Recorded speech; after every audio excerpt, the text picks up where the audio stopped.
Ladies and gentlemen, welcome back to Listen, I'm a Barber podcast, and I got him back. Chris, welcome back. We're just doing a run it back. We got to. Just full send it? Yeah, we have to. I think that people need to hear this, And quick background so we can get right into it. You've been in sales for how long? Geez, since I was like 15. It's my first ever job. How many sales jobs have you had? Let's see, Circuit City. Yeah, bouncing around the cellular industry for a while. Home improvement, should be probably like 8, really? 7. Yeah. Oh, on the books. So with all of those, every single one had their own, I guess, claws to bear, like something you had to learn each step along the way. And I will say you are one of my favorite people to talk to because, one, I've seen how well you've progressed since you started doing all this. It is at a very, very respectable structure, by the way, of what you do. The structure alone. I mean, I have a lot of things I could compliment on, and I want you on because some people, I think, want to be where you're at.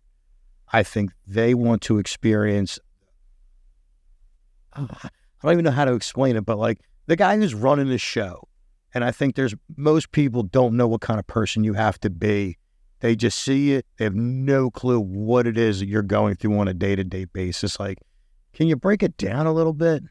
Who do you have to be, to be you, actually?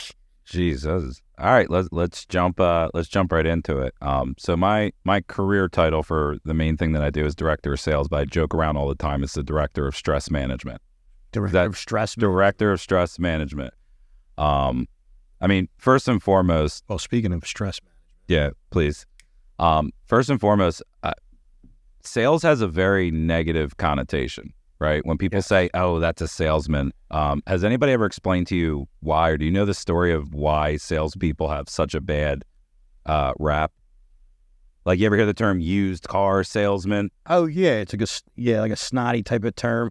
I don't know the actual reason behind it, but I'm going to assume it has something to do with the salesman just fucking somebody over. Yeah.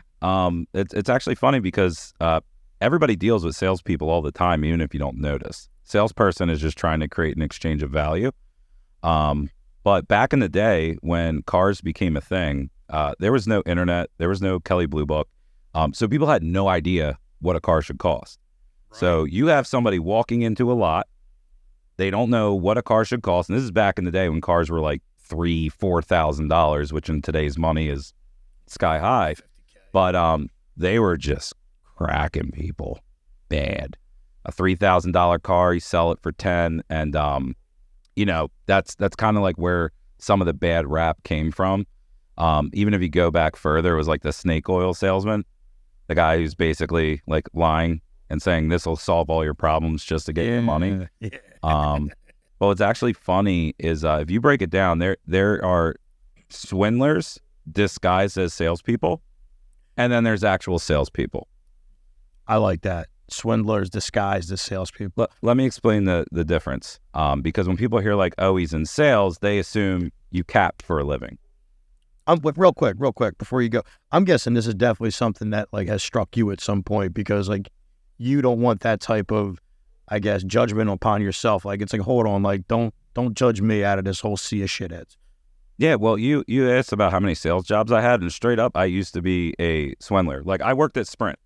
I remember I was there with you. People would walk in, they would go, is the service bad? And I'd have to look at them and be like, nah, we use the same towers as for knowing damn well they're only going to have 2 bars the entire duration of their contract, right? But that, being a swindler is basically being somebody who will say anything just to get someone's money, right? You'll lie, you'll cap, you'll embellish. There's no honesty behind it, and you're not genuinely trying to serve the person in front of you. Yeah. A salesperson's job is to identify a problem that somebody has and guide them towards the right path of how their product or service could potentially solve that ethically. So it's back in the day, cap, try to get money, XYZ. Nowadays, it's go about it ethically and you'll see longer success. So when you ask, how do you become the guy that's running the show or somebody that is leading others? It starts with, you got to focus on yourself. Absolutely. Like, let me ask you this. What was Jay like when he first started cutting hair versus Jay now? Schedule-wise, attitude, mindset, like how different were you when you first started to now? Oh, wow. When I first started, it was, let's just take the excitement away of like getting it done. I was just sitting with like a deer in headlights, like, oh my God, what's coming? I don't know. No schedule, no passive clientele, no clientele at all. And maybe pulling up in a Tiburon with the subs blasting. Nah, that actually came later because that was the first thing I could actually afford. But even before then, like there was nothing there. And to where I'm at now, I think I have around over 500 clients in my book right now. And I remember when I couldn't get 5. And to get there requires a structure. It requires a discipline, the whole 9 that everybody talks about, but to physically do it, I think is where people don't, like, they just don't do that. They hear the discipline, this, gratitude, all this, but they know it, but they're not experienced in it. They don't even know what to do when you're supposed to do these things. It's like, well, what's discipline? I don't know. I'm supposed to be disciplined. Do you know what that is? Or do you even know what discipline is? You don't even have a goal to tell yourself what you need to be disciplined on. How would you define discipline? Discipline, I think, would be kind of going against your own enjoyment to get something done. Like you're sacrificing what you would like to do for something that like just needs to be done. And it takes more than just the monetary time to get it done. Like an overall type of plan, Yeah, I think it was there was a clip online of Mike Tyson where he was like, discipline is doing the things you hate, but doing them like you love them. Yeah. Same shit. Yeah, same shit, man. Same shit. But yeah, I mean, look, the industry has a bad rap because there's people disguised as, swindlers disguised as salespeople. But you deal with salespeople all the time. And a lot of people don't even realize it. Like when you go to a store and let's say you go to Men's Warehouse and you ask somebody, hey, what suits should I get? What's in style? What color goes with this? Hey, I have this type of event, XYZ. They're literally going, okay, I have all these products. Here's what I recommend. And they're guiding you towards the path of what's best for you. Yeah. That's a salesperson. It's a salesman. Even if they're not getting commission or not. Yeah. Your waiter. The second you ask your waiter, what's good on the menu? What should I order? They could cap and be like, order the fish because their manager was like, yo, this shit's going bad. We got to get it out. And it's trash. Or you get the waiter who's like, look, me personally, I like XYZ. Here's why. I think you should go with that. Yeah. They're creating an exchange. Still a sale. Yeah, I think I struggled when I worked in the barber shop because it wasn't just my clientele that I was involved with. It was everybody's clientele. And I got to see the snakes. I got to see the real deal business guys. And I think the greatest thing that you could always tell is that the snakes wean themselves out after a while. Like the guys that are really thorough, they're still in business. Like when you hear somebody go, yeah, how long you been in business? He says like over 10 years. It's like, he's doing something right because you can't sustain business for 10 years fucking people. You just can't do it. Like your name will get trashed. Everything is bad. And then sometimes people forget like experience really is what you're paying for a lot of times. Yeah. It's funny because you'll see people go through business, right? And they'll seem like they're having a lot of success because people only share their W's online, right? You only see the wins. It's the highlight reel. And then what ends up happening is they go ghost. And you're like, what happened? Yeah. What happened, right? I thought everything was great. And then you start networking and talking to people and you realize it wasn't what it really looked like it was. Like part of the reason why I think your shop is still running, you have amazing client retention, and you have like a name that's known is because you are authentic and you do right by people. Like, although you give a haircut, nobody would come to you if you were spilling their business out, if you were talking shit to them, if you were saying, show up at this time, they show up, you're not there, and you're like, oh, my bad. Like because you do right by people, your business thrives. And that's the same thing about being in sales, and why some people are a little nervous is because they overcomplicate what sales is and how to be successful at it. If you are just honest and you do right by people and you explain things thoroughly and you do what you're trained to do, you can see a lot of success. I've definitely had salespeople, knock up at the door and try to sell me something. And I'm not buying, but I actually like to hear the people out. Only because I haven't knocked on your door, but go on. Probably with your close rating, I'm happy you didn't knock on my door. But some of these guys, like when I would see them come in, they're very like they're shaky. They don't like. I'm like, you don't seem confident, and I think also confidence can sell something. I think also experience sells something. Something where you have a full understanding of the product. Like I think a lot of people get into the sales game because they hear the commissions are crazy, which I've seen them.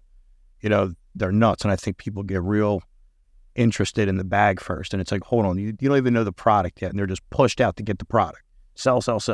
But it's like, these products are still benefiting people, but like if you know where to benefit the person, like you said, identifying the problem and fixing it. If it's the finance, it's like, okay, how do we lower the bill? It's like, okay, it's efficiency, so we're not worried about the bill, we're worried about the windows. We're worried about this part because this will save us money on the electric. And I think sometimes people don't have the knowledge, and it's tough to trust people. Yeah, and nowadays you have to be honest about what you're selling because everybody has access to the internet now. So that's one of the things the internet has done to the, I guess you could say, like sales world, is it's starting to force people to be honest. Because I can sit at your table and say, here's my company, we're the best, smile, play with your dog, oh, this guy's great, blah, blah, blah, you're going to have a great experience. You can literally Google my business right there, pull up 2-star reviews, out, Better Business Bureau, et cetera, and it's all a sham. So, because people have access to the internet now too, if you are selling something, you almost like have to be honest. You have to, because it's easier for people now to check you on your bullshit. Yeah. I remember back in the day, it was like companies got away with it because people like just wouldn't bitch.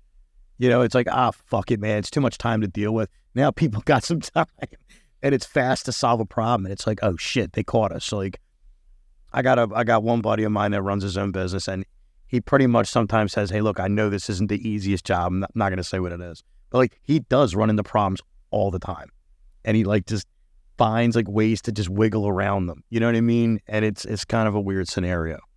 I'm trying to think of the best way to explain it. Yeah. But I mean, here's the thing, right? Part of the reason why I love doing what I'm doing right now is because of the opportunity that it gives me. Not just for myself, but also for what I can do for other people that, work alongside me.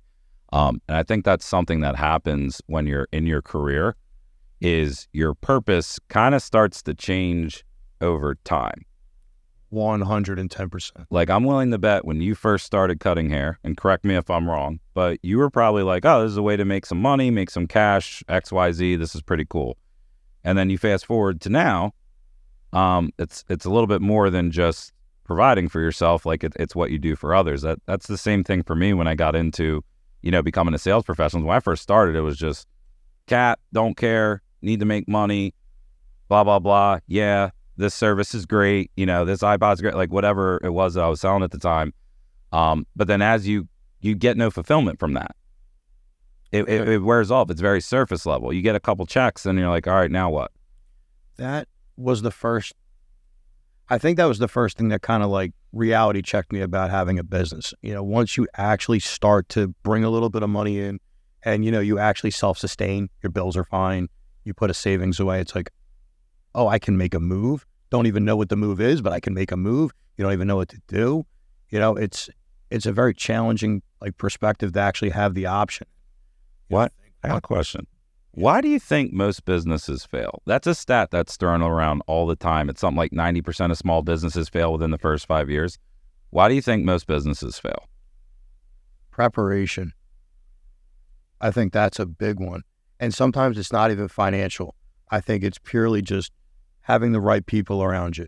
Like I have a lone wolf type of business. You have a team-oriented business.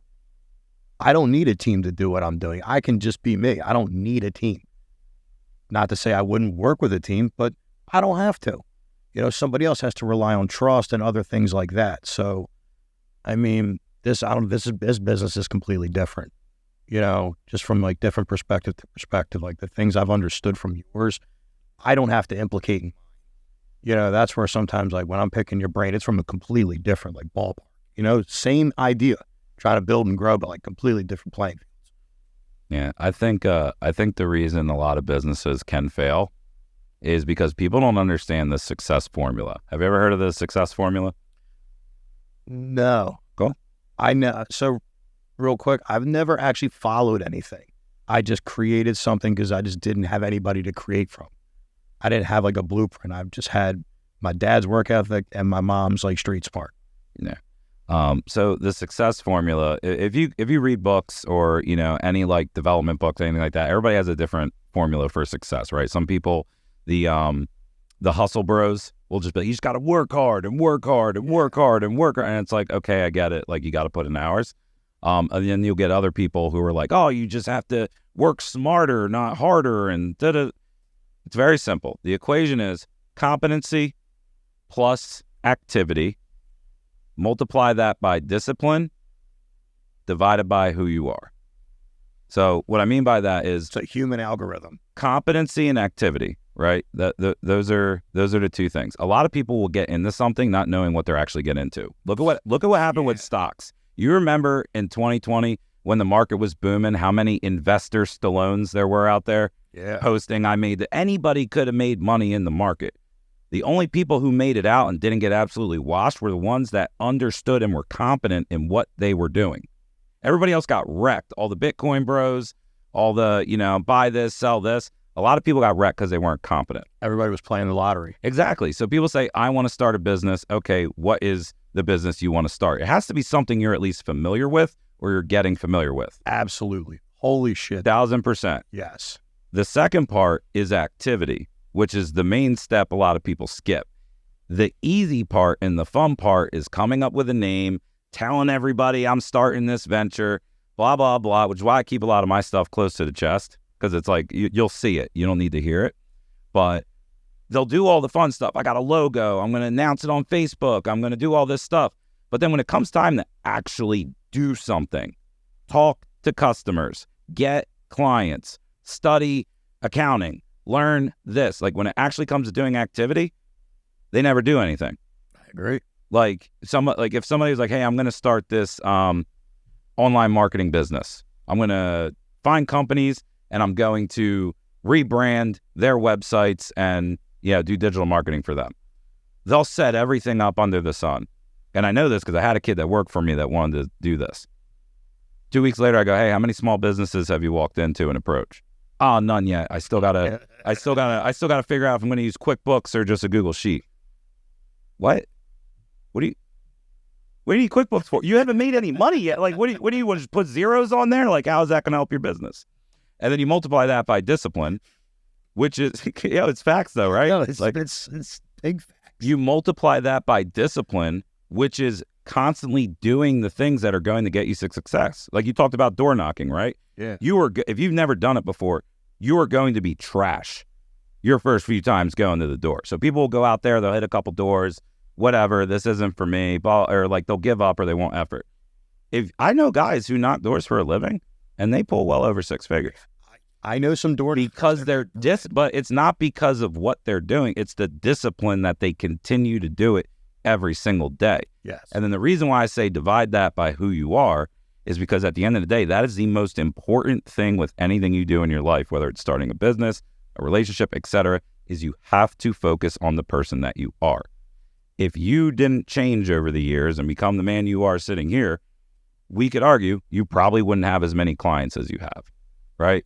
Different level of professionalism, different level of skill. You have people come into your shop all the time. What is the main difference you notice between the people who are exactly as they were when you first started cutting their hair versus the people who have changed and grown over time? What are those conversations like? Oh, a lot of times they were very elementary, but that was what they understood at the time. And sometimes the guys that don't grow their minds usually feel like they don't belong in my shop environment. I also don't take new clients. Like once I built my book, like I closed it off. Like all the people that I'm with understand what I do. I understand what they do. We all have like minds. Like, and like I've told people plenty of times, like when it comes down to how long you have to work to build something like that, it took almost 20 years, and people go, 20 years is a long time. It's like, yeah, but the time is going to pass anyway. I got something for you. Rondell, my old mentor, boss used to say this, and he was like, people come into the shop all the time and they'll say, oh, I wanted to be this. And it's like, oh, well, why didn't you do it? Oh, it took me it was going to take 10 years. And I just, and then the day comes when that 10th year actually hits, the time has passed them. And it's like, I would have started today. What am I doing today that's going to make that seem like it wasn't worth it to wait? And they most of the time can't, because they didn't follow it from the start. Doesn't really matter what it is. And I think that's when people don't take the start, is where they kind of fail. Going back to why 90% of businesses fail, I think that's another one. Yeah, I think people completely miss the boat on mentorship or having a mentor, because I've had mentors my whole life. Even if you have the success formula down and you're doing everything you're supposed to be doing, having a mentor or some form of mentorship is like putting a supercharger in the whip or in the vehicle that you're in. Like, it's going to get you to where you're going faster. Dude, you've been a mentor to me, man. I've told you plenty of times. The things that I never understood, which I thought I was crafty. Like, I've understood a lot about a lot. And then, you would just share your world. And I'm like, holy shit, that's a whole nother multiverse of dynamics that I know mine really well. And then you throw yours in there, and I'm like, holy shit, I have a lot to fucking learn. I feel like that's a big problem with people with business and doing certain things. Like, they believe they know more than they know. Dude, once I realized every individual has their own multiverse in their head, you realize you don't learn shit.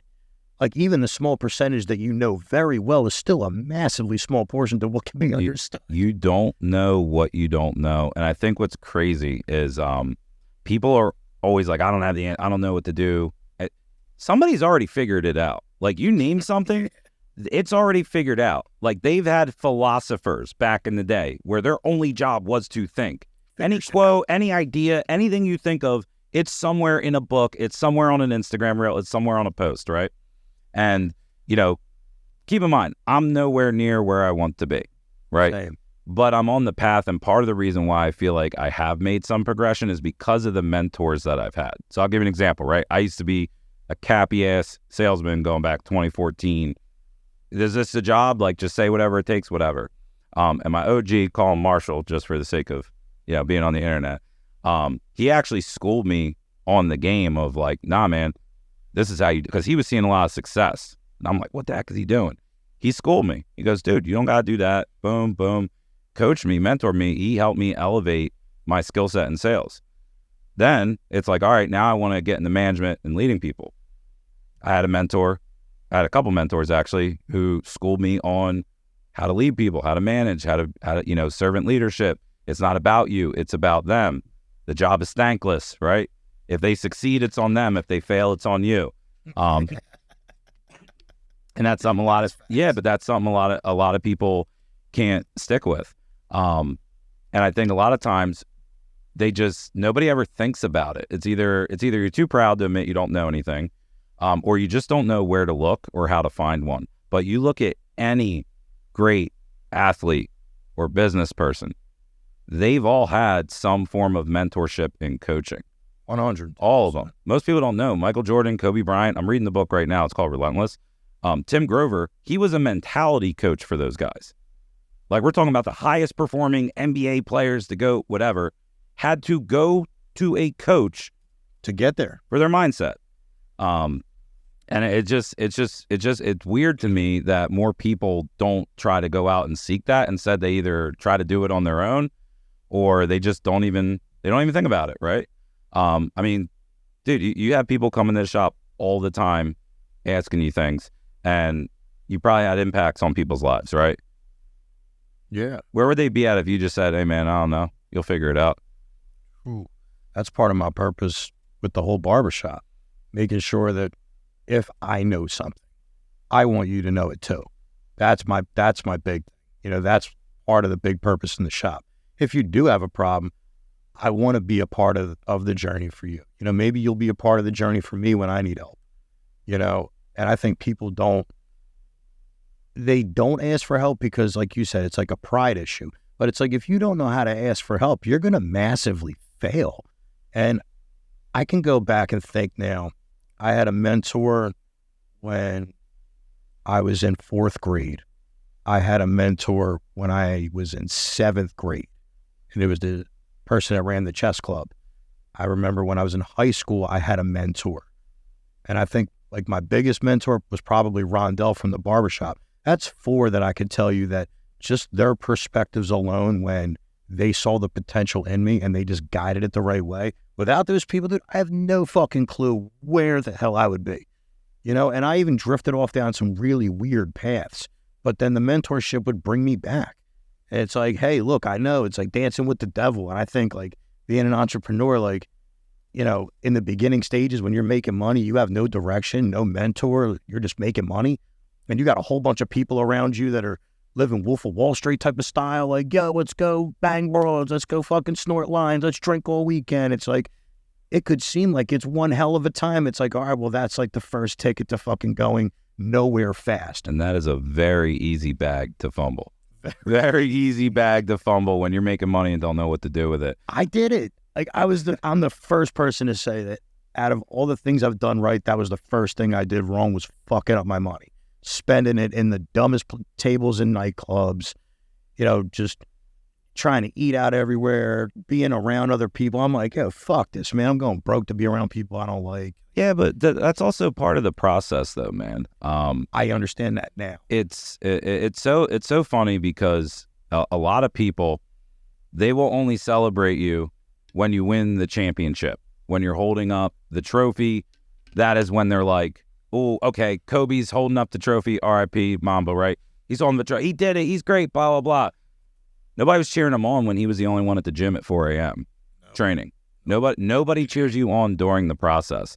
And I talk to people all the time. I mentor, I coach people. I have friends that reach out. And I think a lot of times people are a little too hard on themselves because they're not where they want to be. Agree. And it's like, it's okay to be on the path as long as you're on the path. I got something for you, Ruben. Go ahead. I think there's a lot of people that are on a path for the wrong reason. It's not the real path. And I love everybody that's listening to this right now. But for the people that like have this projected fantasy about things, like that's the thing I see go wrong first. They have a fantasy of what something's going to be. And it's not. Like my buddy wanted to be a carpenter. I'm like, hey, they make money. Like it's a good setup to be a carpenter if you want to take that route. I said, you're going to be beat to shit by the time you're 50 though. And I said, today it doesn't matter because you feel great. By the time you're 40, you realize you're locked in. And you got another fucking time to go. I said, think of the reality. Going back to mentors, like I do believe a mentor should be somebody of experience. Someone that understands like what it is you're either going through or how to get you out of the environment or structure you're in mentally, or whatever. But you know how you can tell if somebody's a good mentor? How's that? If their mentees outgrow their mentorship. Ooh, think of it this way, like right? that. If you're a karate master, right, and you're teaching people karate, if nobody ever becomes a black belt under your teaching and they can't pass their black belt test and then create other black belts, are you really that good at teaching karate? Like if you can't create somebody to be as good as you or better than you, they're not a very good mentor. And if you find yourself with a mentor and you don't see yourself getting better, then you probably need to find a better mentor, or you need to have an honest evaluation of yourself and go, am I actually following through with the mentorship? Hold on, now that's a fucking big one. That's a big one that I get the most pissed off about, because you want to go back to discipline. We talked about that earlier. Like to some degree, like when I am talking to my guys, like when I do get disappointed, I'm like, yo, we stuck to this. Like we follow the examples we want for ourselves. So when they're like fucking off, I'm like, come on, man. Like, why'd you go back to it? And it's like, oh, I don't know. It's like, why do you keep going back to it? And to me, like that's, where they don't follow the mentorship. Like somebody with a diet, it's like, oh, come on. Like you knew this was the result. That's the discipline it takes to get what you fucking wanted. And you complain if you don't fucking do it. It's like, how can I like justify that? I can't. Yeah. It's fucked. If you walk it back to the very first step, right? The very first step of anything you're looking to pursue, you have to set a goal, but you have to have a why behind the goal. Yes. That's like goal setting 101. So I'll give you an example, right? I interview people all the time. One of the questions I always like to ask is, how much money are you looking to make? If they say under a certain amount, I don't even hire them. Job's too hard. Like, you want somebody with big dreams. But one of the most common answers people say is, I want to make 6 figures. And my follow-up question to that... That's a standard answer. My follow-up question to that answer every single time is, why do you want to make 6 figures? And half the people will have a very good answer. They go, well, look, I got 2 kids, I have a family. Or they'll say, I grew up poor. My parents never had shit. I want to have stuff. And, I want to break this, or whatever it is. But you will be amazed how many people, when I ask that question, why 6 figures? Why not 80? Why not 70? Why not 50? They go, I think it would be cool. And then I dig into it because I got to see if this person's actually going to be motivated and follow the coaching or if they're going to give up. And I'll literally ask, like, well, how different would your life look making 120 or 150 or 180 as opposed to making 60 and having a lot of time off and a work-life balance, or 50 or 40? Like, why? Why do you want to get into something so hard and not have a reason behind it? And that is ultimately the reason why a lot of people quit. So that's a really, really interesting way to put that. Most people, the understanding the why behind something can solve a lot of your problems in your life. Oh, of course. And the example I like to give to people when I'm like coaching and stuff is, with your friends, family, even like personal relationships.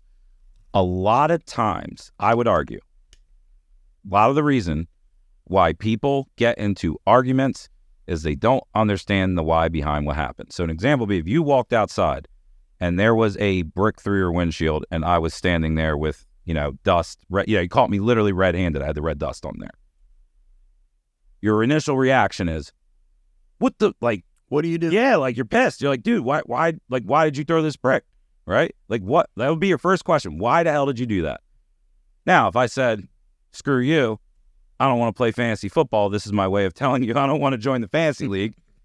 You're going to be kind of pissed. If I say, dude, my bad, I meant to throw it on the yard, it was an accident. Because you understood the why behind the action, your attitude changes. Yes. Same thing. If your girl's like, why aren't you're not texting me? Why aren't you texting me? Blah, blah, blah, blah. Your response to that is just, shut up, bitch. I'm out here securing the bag. I know you would never speak to your girl like that, but if you explain the why, like, hey, here's what I'm doing. Here's why I didn't mean to X. I have a question. You have a lot better communication with people. Yeah. So breaching off that, you ever feel like it's people's expectations of something that really destroy sometimes the outcome of something? And I think, when you hear somebody say, hey, man, it's just business.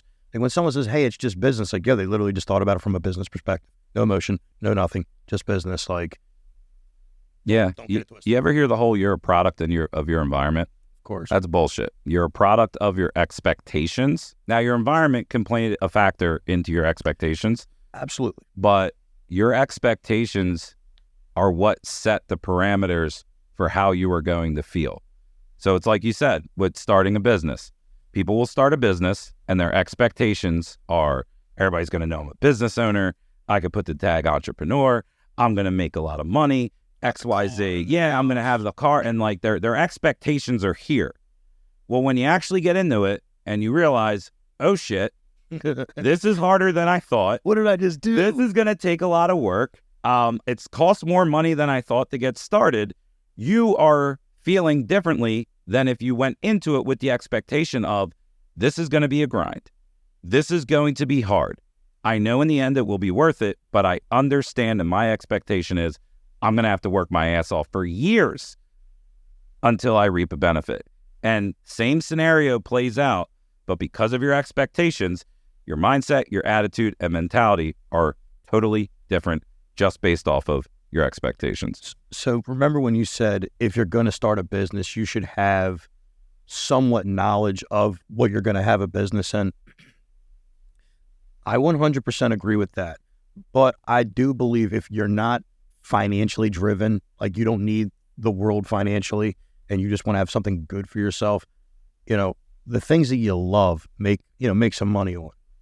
Like I love cutting hair. So the expectation was never, oh my God, I can't wait to have 500 clients. Like it was never meant to be a business plan. It was one of them things where I just was like, I really like to do this shit. And people like to get their hair cut by me. And then free cut turned to $5. $5 turned to 15, so on and so forth. And it was like, holy shit, like I would have never saw it coming. Like a business was created out of nowhere.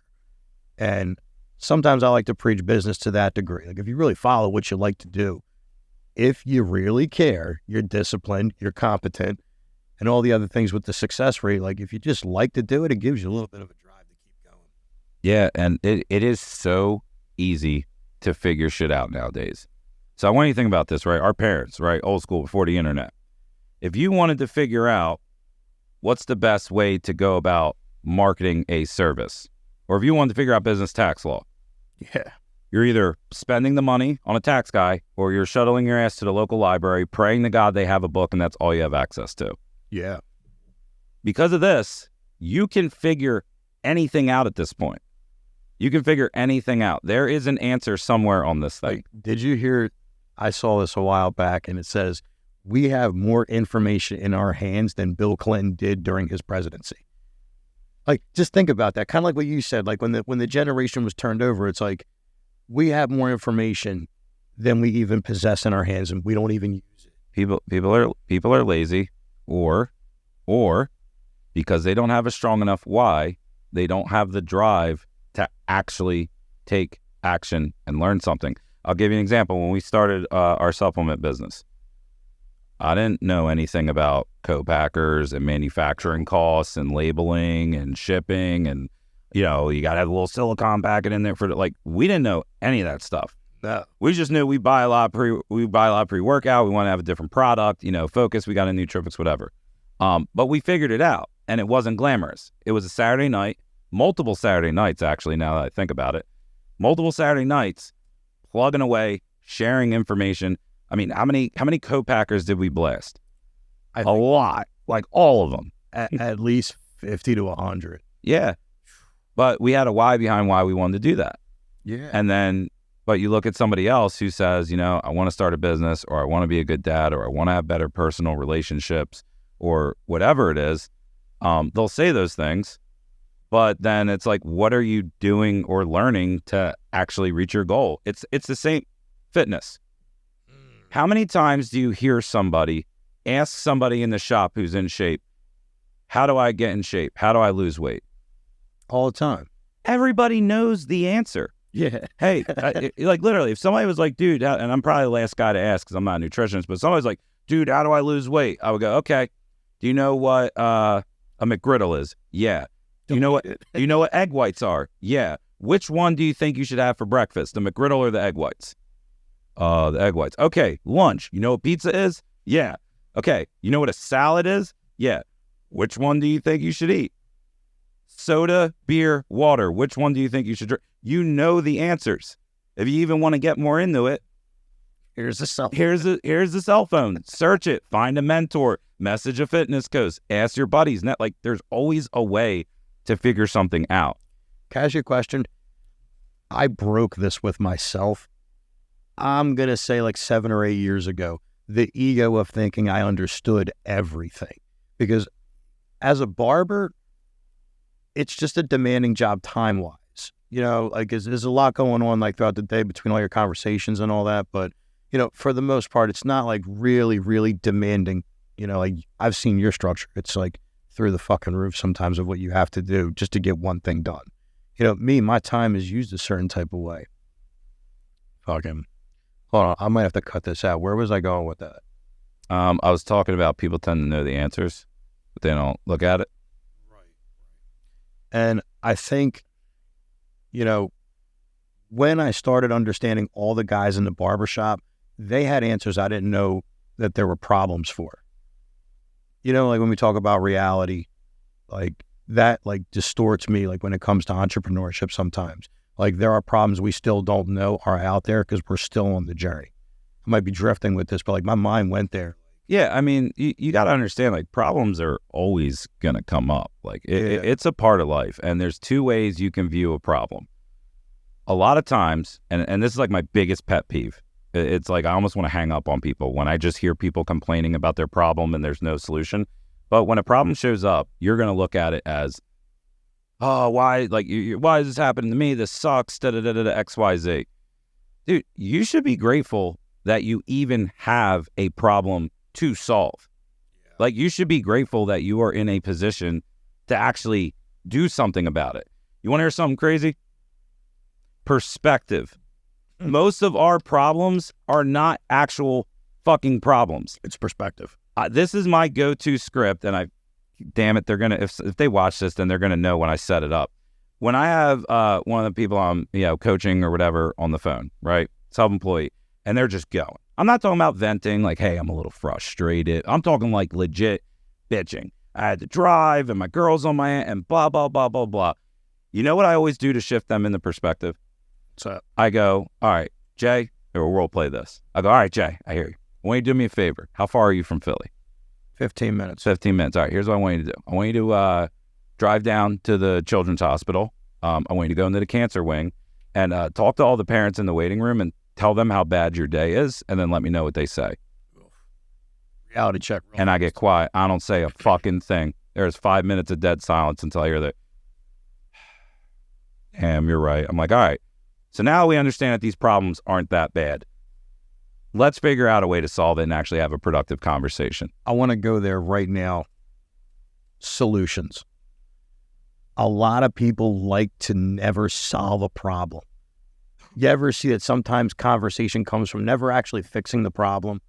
Like, it's just mindless bullshit sometimes. People just talk and talk. It's like, well, why didn't we just come up with a solution in the first 2 minutes and this could have been a dead topic? Like, people are running it and running it and running it. And I'm like, okay, I get it, but like, how can we fix it? Like, I guess you get all the information from somebody to try to fix it. And it's like, all right, dude, like, what do you want to do? And they never even thought about that. They don't. Yeah. Like, they want to stay in it and figure it out. It's like, no, figure a solution. Like, the problem is a problem. What are you going to do? Yeah. A lot of people, and this is something like, again, it's all things you have to develop over time, but a lot of people don't have good problem solving skills. I know I didn't when I was younger, right? Even in my early 20s, I was like super impulsive. I would just wing it, fire off at the mouth, like, hope it lands, you know what I mean? Like, it's just who I was. I never learned how to solve problems. 20s were like an experimental time. You just tried to figure out, or at least I think we both tried to figure out who we were, like what was right to say, what was wrong to say, but we were trying. Some people just want to stop talking to everybody and they just go off into their own world. Like, I mean, we spent the greater part of the last 15 to almost 20 years being around people, even since high school, always in the mix, talking to people.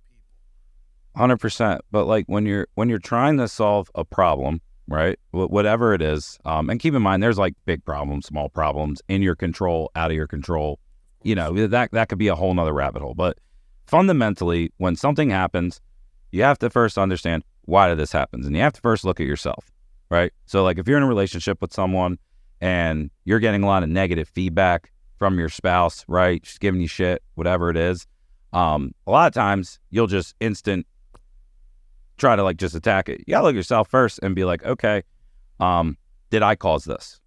Honestly, because a lot of the stuff that we run into in our lives is a direct reflection of the actions and decisions we made. 100. And a lot of people don't want to look at it. So it's like, all right, you look at yourself, you look outwards, you figure out, okay, why did this happen? And accepting why it happens and then moving on into what are the next steps is the phase everybody skips. You'll hear people all the time, why me, this, me, blah, blah, blah, blah. At the end of the day, it really doesn't matter why. No. If you focus on things that are outside of your control and you can't handle, then you put yourself in an unwinnable situation. Example I'll give you is, you grow up poor, right? I'm talking like piss poor, food stamps, EBT, the whole nine. You could spend your whole life going, oh, why am I poor? This happened, blah, blah, blah, blah. Or you can sit there and go, okay, why am I in this financial situation? My parents use them, all right, they don't understand financial literacy. They didn't take their careers seriously, and they made a lot of bad choices.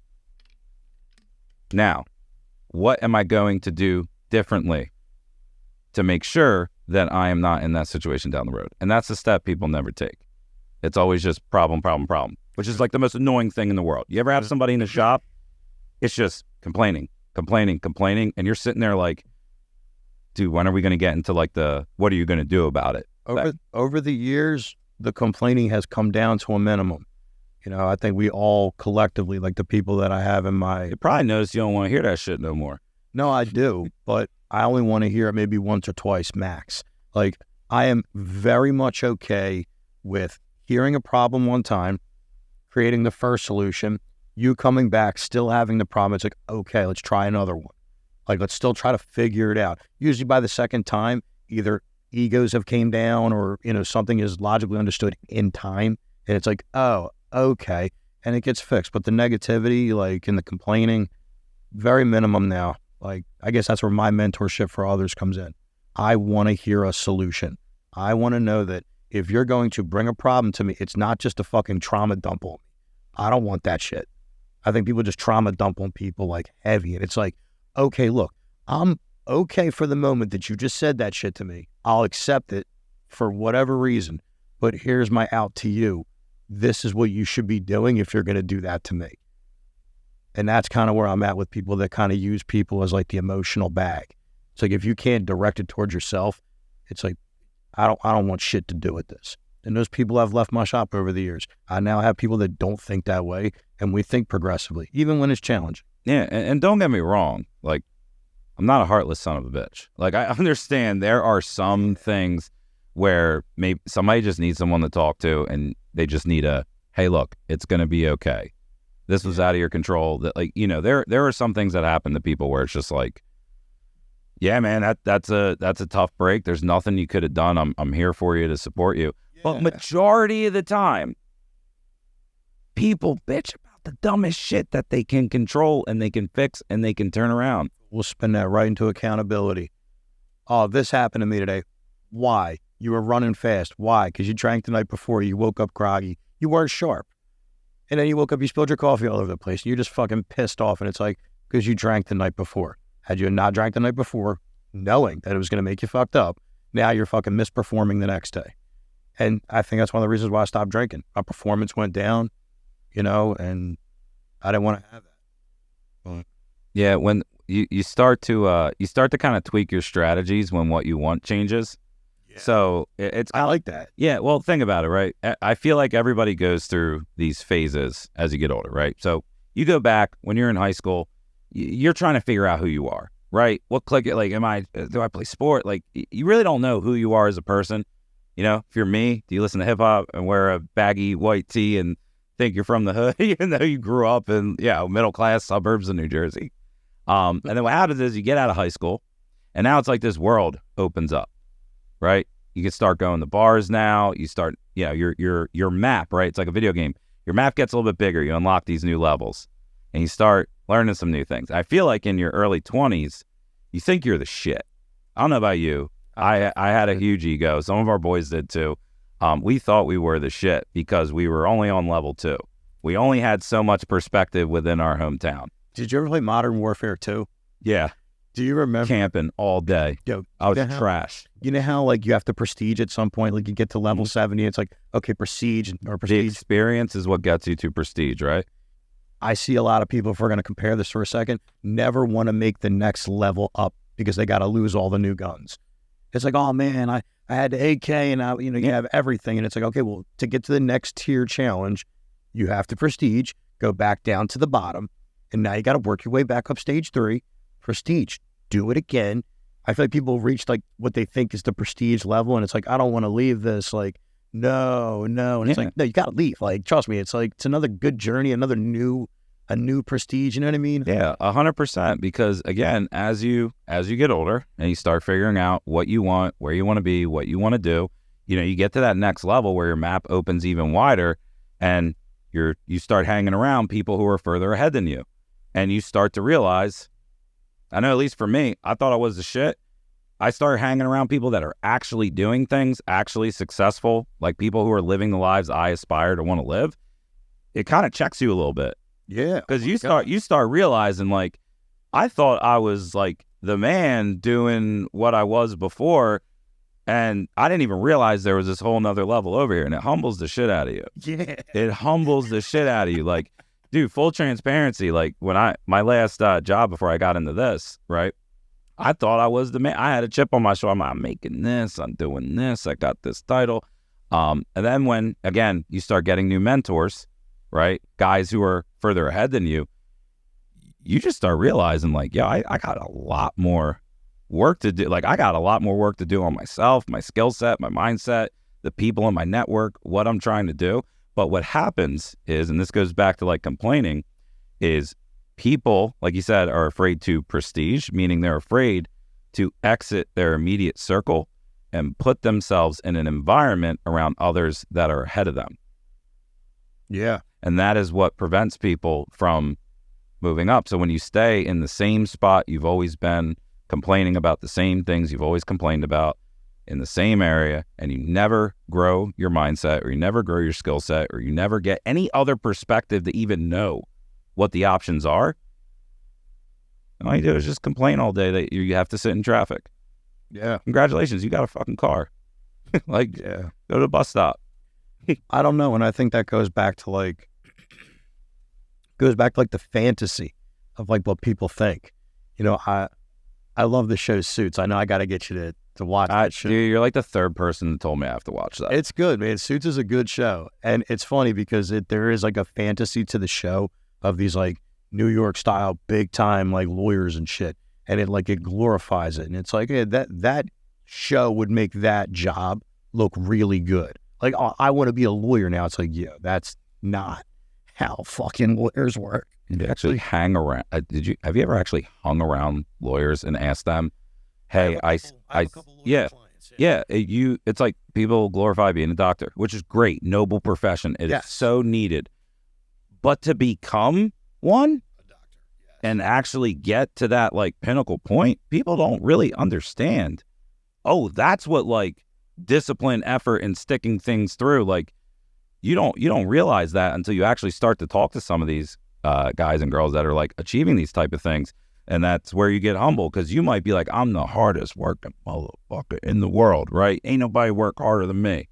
How long you been doing that for? 2 years. Okay, this guy went through 8 years of school, had to pass the MCATs, made shit doing residency, working overnight shifts, no sleep, sleeping in hospital beds while trying to maintain all the way to finally getting to the end result. And that goes back to what we talked about is, again, people will always applaud and cheer when you're holding the trophy. But very few people will cheer you on while you're on the path to get to that championship. Yeah. But that's where champions are made, man. Champions are made in the gym. Yeah. You know what? The time thing, like 18 years I've been cutting hair. Been cutting hair longer than I haven't. Mm-hmm. And it's not even about hair. That's like the basis of this fucking business. You know, it's more or less, like you said, like understanding people, understanding their problems. I think that's almost every business model. That's what every business model should be, you know, and I think that's why I did very well with it, you know, and the things I've learned from you with sales pitching and understanding why people do what they do. I understand that the management that is the number. If you're trying to figure out how to live a better life outside of improving on yourself, understanding how people operate, oh my God, that is the key that unlocks everything. Silently, yeah. Why do people do what they do? Are they forced to do it? Do they want to do it? Why did he just do that? It's like, he didn't have to do that. He just did it. It's like, I'm kind of curious. Why did you do that? You know, whatever the scenario may be. I completely feel that. Yeah. If you understand how people operate, and that starts with understanding yourself, right? If you understand yourself, you understand why people operate, you would be amazed of how different your life could look, right? So for instance, like I don't got no kids. If I was raising one, I'd probably try to find a way to figure out how kids act, why they do what they do, so I can handle it better, right? If you understand your problems, understand your profits. Exactly. If you're at work, right, and you don't understand how people operate, and you want to go in and ask for a raise, you can fumble that conversation bad. You want to hear some crazy shit? So I had a guy who was interviewing to come over and work here at my company, right? I could kind of tell he wasn't all in. I asked him straight up. I said, and this is over the phone, I go, look, you're a high-level guy. You already told me you were looking to get a higher position at your current company. Why am I even talking to you, and why do you want to offer for me? He goes, because I want to get this offer, And I want to be able to walk into my boss's office and say, hey, if you don't promote me, I'm leaving. Think about it. And I literally go, so let me get this straight. Your plan to get a promotion is to strong arm your employer into promoting you. And I told him straight up, and I said this loud enough because I had some of my guys sitting in the room next to me. I go, if one of my guys walked into my office and said, promote me or else, I would tell them to get the fuck out of my office so fast. But if you understand how people operate, you can go through that conversation way more efficiently and ultimately get what you want. Yeah. You know, an example would be if you read the 48 Laws of Power, right? One of the principles is never outshine the master, right? If you go in there trying to big dick your boss into a raise, you ain't gonna get it because you're trying to outshine them. You're trying to impose your will. If you actually understand how people operate and you go, you know what? If I can demonstrate value, I can demonstrate trust because I know being a leader, he's worried about who he can trust in the company. And I can explain to him X, Y, Z and have a dialogue about how do I get there. You'll probably have a higher likelihood of getting that raise or getting what you want. Can I ask you something to feed off that? Yeah. I have something that the number is not completely to the T, but so guide it for me if you have to. But when people come into the shop and they're like, man, I need a fucking raise, dude. Like, I need a raise. Like, my boss needs to give me a raise. The first thing I'll ask them is, like, is their product, like, can they produce the money for the company for the raise? And a lot of them are like, well, what do you mean? I'm like, well, if you're asking for, let's just say, an extra $5 an hour, can you provide the company an extra $20 an hour just to be able to give you the $5 an hour? Can you add $20 worth of production to that hour for them to even pay you the $5? And then most of them kind of go, like, they don't really understand the concept. I'm like, that's the first step in understanding if you even can get a raise. You know, like some people are stuck where they're at, and it's like, wait a minute, you said yes. Like, when you said I'm going to work for $27 an hour, you agreed to it. And the next thing you know, you got to go to that job, and it's like, I'm working so hard here. And it's like, well, wait a minute. The guy just told you to do your job. Like, you're worth $27 an hour. That's what you have to understand, like the expectation. But if you understand how people operate, then you know how to move and put yourself in a position to get that raise. So I will give you an example. Let's say you are a laborer, right? Yeah. There was this book by Robert Cialdini. It's called Influence. It's the 5 ways to influence someone. And one of the principles in that book is something called reciprocity. What it is if you do something for someone, they are more inclined to do something for you in